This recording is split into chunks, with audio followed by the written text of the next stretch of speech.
Kondisi pemain dalam kondisi baik semua ya. Kondisinya alhamdulillah pada bugar ya.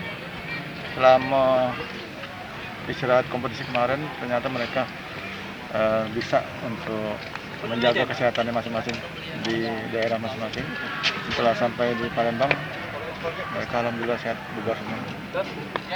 Ada rencana untuk vaksin pemain?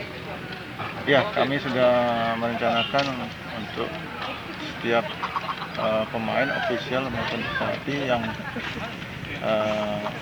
belum akan dilakukan vaksin secara kolektif. Kami sudah bersurat dengan Dinas Kesehatan Provinsi.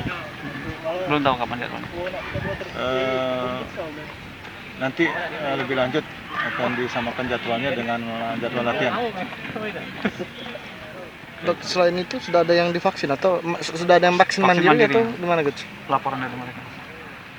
Kalau tahu sekarang ini pemain ada sekarang ini belum. Ya. Masih menunggu semua gitu? Iya. Mendekati kompetisi lah berarti harus vaksin. Oh, puasa mungkin kan nggak boleh ya? Sebaiknya sebelum kompetisi. Ya. Selagi kita bertanding ini vaksin perlu sekali. Seberapa penting dok bagi tim ini kok? Vaksin tuh sebagai tameng ya untuk preventif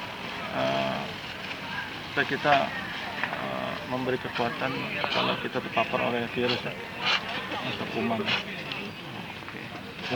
Siap. Terima kasih.